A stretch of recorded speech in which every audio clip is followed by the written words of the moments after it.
अस्सलाम वालेकुम। मैं हूं नादिया अनवर और उम्मीद करती हूँ आप सब खैरियत से होंगे। नाजरीन, इन सारे प्रोग्राम्स और सेशंस को करने का मकसद ये होता है ताकि आप स्टॉक मार्केट में भरपूर तरीके से काम कर सकें, और इसके लिए ज़रूरी है कि आप चैनल को लाइक करें, सब्सक्राइब करें और साथ में बेल आइकन को भी हिट करें ताकि कोई भी इंफॉर्मेटिव वीडियो जो है वो आपसे मिस ना हो जाए।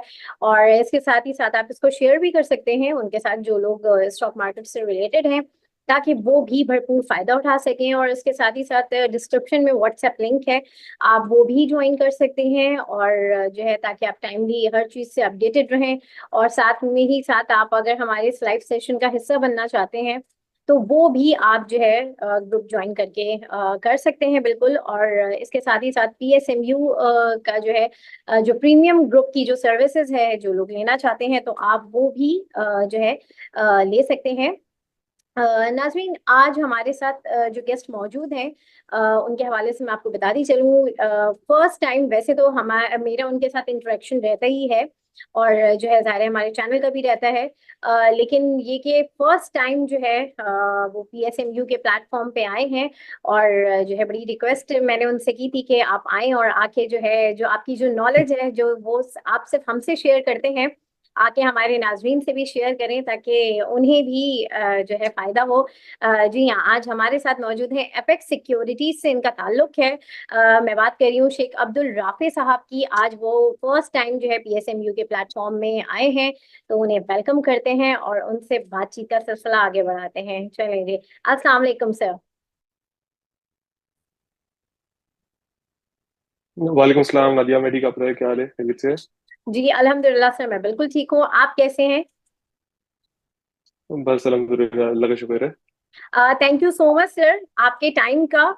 और जो है एक चीज में यहाँ पर जो है सिर्फ ये नहीं कि आप हमारे प्लेटफॉर्म पे आए, इसके अलावा जो है कल जब मैंने आपसे टाइम लेने के लिए कॉल की थी तो आपने मुझे एसएनजीपी के हवाले से जो है कहा था, और वो आपने मुझे एक टिप दी थी। देन उसके बाद फिर आज भी जब हमारी दिन में बात हुई थी तो उसमें भी आपने जो है मुझे सरले के हवाले से दिया था, और दोनों हमने आइटम देखे कि काफी अच्छी परफॉर्मेंस गई। तो यहाँ पर सर सबसे पहले तो मैं ये जानना चाहूंगी कि जो है इस वक्त मार्केट में जो आइटम्स हैं कुछ प्लस में जा रहे हैं, कुछ माइनस में जा रहे हैं, तो जो है आगे आप किस तरह से देख रहे हैं मार्केट को, थोड़ा सा एक ओवरव्यू आप दीजिए। हाँ, देखिए अभी मार्केट जो है बहुत एक साथ जो ना बहुत ज्यादा बढ़ चुकी हुई है। जैसा अगर हम देखें अक्टूबर से लेके अभी तक मार्केट 10-12 हज़ार पॉइंट्स बढ़ चुकी हुई है। हम्म। और अभी जो ना उसको अभी वो कंसोलिडेट कर रही है। तो अभी जो इंडेक्स है वो ऐसी रेंज बाउंड चलता रहेगा, कभी प्लस होगा कभी माइनस होगा। तो जो लोग हैं उनको सिर्फ सिलेक्टेड आइटम्स पे काम करना चाहिए। जैसे मैंने आपको एसएनजीपी सडले बोला था, तो कुछ सिलेक्टेड आइटम्स है जिनमें लोगों को काम करना चाहिए। ऐसा नहीं कि अंधाधुंध काम करे हर आइटम में। तो अगर वो सिलेक्टेड आइटम में काम करेंगे और कम वॉल्यूम में काम करेंगे तो वो इंशाल्लाह पैसे बना सकते हैं। सही। सर क्योंकि अभी यहाँ पर लोगों का ये भी एक बड़ा अभी जो है मार्केट बहुत अच्छी चल रही है, बहुत तेज है, सब कुछ है। लेकिन काफी काम करवाने वाले वाले भी डरे हुए हैं, और जो इन्वेस्टर्स हैं वो तो खासा काफी डरे हुए हैं। उनको ऐसा लगता है कि वो पता नहीं किसी आइटम को लेंगे तो कहीं उसमें वो स्टक ना हो जाए, और जो है कहीं ऐसा ना हो नहीं काम करेंगे तो आइटम एकदम से ऊपर निकल जाए। तो ये एक बड़ी कंफ्यूजन इन्वेस्टर्स में चल रही है। तो मैंने जो ऑब्जर्व किया है वो ये कि उस तरीके से बेनिफिट ले नहीं पा रहे हैं। जो इस वक्त मार्केट की सिचुएशन है, जितना मैक्सिमम बेनिफिट लेना चाहिए उस हिसाब से वो बेनिफिट ले नहीं पा रहे हैं। तो इसका क्या हल होना चाहिए?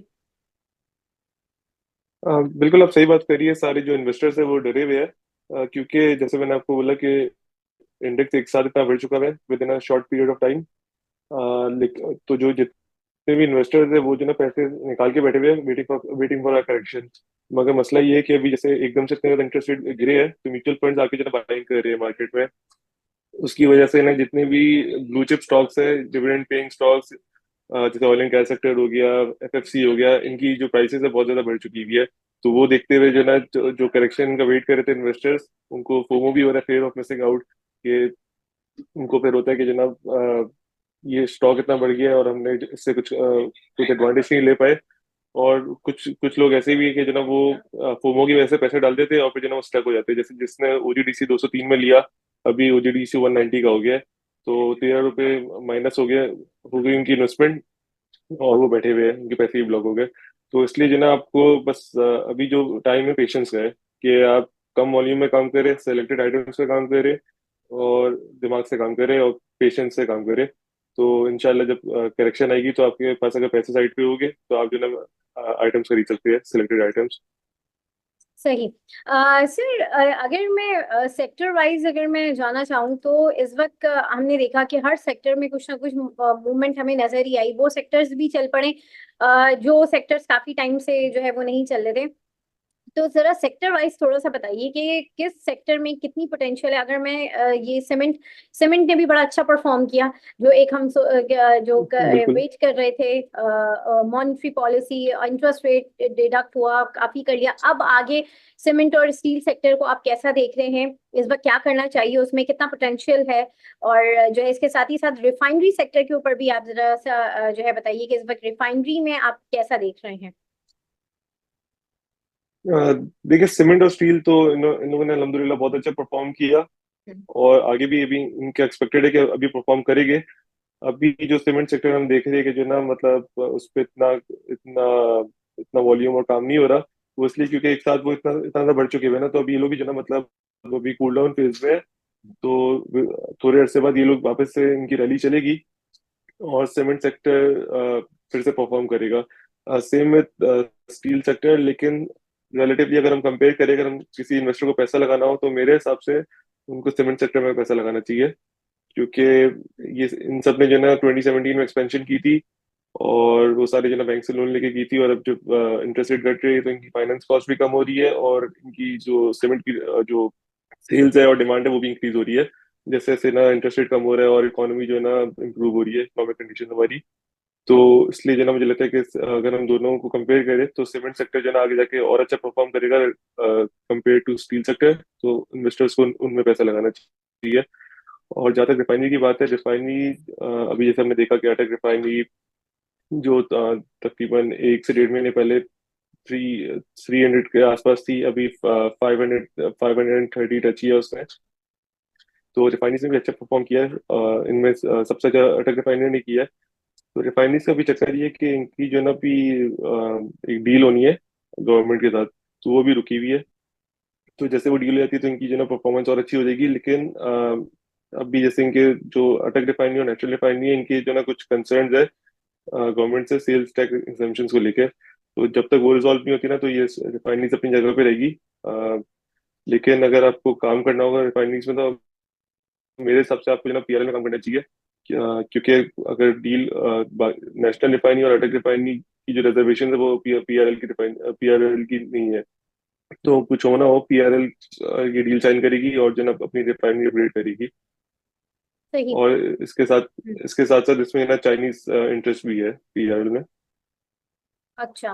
सही। सर, और अगर मैं बाकी सेक्टर की बात करूं, जैसे आईटी सेक्टर है, उससे वो भी अब काफी अच्छा परफॉर्म कर रहा है। आईटी सेक्टर हो गया। और जो है इसके साथ ही साथ यहाँ पे ऑटोमोबाइल सेक्टर्स जो हैं, इनके इनके हवाले से बताइए कि इनमें कितना पोटेंशियल है। और इन्वेस्टर्स को किन किन सेक्टर्स पे जो है वो कहते हैं ना कि अपनी आंखें रखनी चाहिए कि हाँ यहाँ पर इन सेक्टर्स में काम करना चाहिए। देखिए, आईटी सेक्टर और ऑटो सेक्टर मेरे हिसाब से जो इन्वेस्टर हो उनको इनमें पैसा नहीं लगाना चाहिए, स्पेशली ऑटो सेक्टर पे, क्योंकि जैसे अभी हम देख रहे हैं कि पाकिस्तान में जो ना हर न्यू न्यू कंपनीज आ रही है। जैसे अभी बीवाईडी लॉन्च हुई थी, तो और अभी पॉलिसी भी चेंज हो रही है, गवर्नमेंट की ईवी की तरफ जा रही है। तो विद थोड़े अरसे बाद जो ना जब ईवी की अडॉप्शन होगी तो इनकी सेल्स जो है ना डिक्रीज होगी। जो ट्रेडिशनल ऑटो कंपनीज है, इसके साथ साथ कंपटीशन भी बहुत ज्यादा हो जाएगा। तो इनकी जो सेल्स है वो भी मेरे हिसाब से डिक्रीज होनी चाहिए। तो rather than going towards IT sector और ऑटोमोबाइल सेक्टर, हमें बैंक्स, सीमेंट, रिफाइनरीज, इन पे नजर डालनी चाहिए। हम्म। सही। अच्छा सर, अब मुझे ये बताएं कि जैसे जो है इस वक्त मार्केट में जो इस वक्त इंडेक्स है, इंडेक्स ये कहा जाता है कि इस वक्त इंडेक्स जो बढ़ रहा है उसकी वजह ये है कि कुछ जो है जैसे अभी ऑयल एंड गैस सेक्टर बड़ा अच्छा परफॉर्म कर रहा था। तो ये उसकी वजह से जो है इंडेक्स जो है वो बढ़ रहा है। और ये भी कहा जा रहा है कि इंडेक्स जो है वो जिस तेजी से बढ़ रहा है अभी 1 लाख तक जो है वो दिसंबर से पहले पहले ही शायद वो टच कर ले। तो ये क्या फिनोमिना है, ये जो वॉल्यूम आता है ये क्या सेक्टर वाइज होता है, थोड़ा सा इसके ऊपर थोड़ा सा अपना एक ओवरव्यू दें कि ये इंडेक्स किस तरह से बढ़ रहा है, और ये क्या कोई सेक्टर इसके ऊपर इन्फ्लुएंस होता है, क्या होता है, तो थोड़ा सा इसके हवाले से बताइए। इंडेक्स तो देखिए दिसंबर तक लाख हो 1.5 लाख हो उससे फर्क नहीं पड़ता मेरे हिसाब से, क्योंकि हो सकता है कि 2025 तक जो ना इंडेक्स 2 लाख का हो जाए हमारा 2025 दिसंबर तक। क्योंकि इंडेक्स में जो जो के एस सी 100 इंडेक्स जो है उसमें जो स्टॉक्स होते हैं जो उनके डिविडेंड आते हैं वो भी जो ना उसी में इंकॉर्पोरेट हो जाते हैं।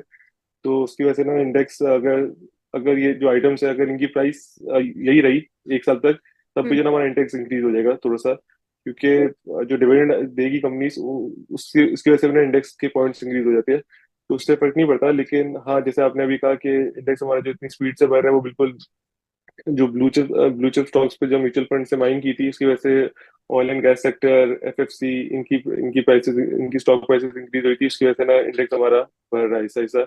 लेकिन जैसे हम देख रहे हैं कि अभी फार्मा सेक्टर ने भी अच्छे गेन्स दिए, तो मतलब सब आइटम्स जो है ना मिक्स एंड मैच चल ही रही है।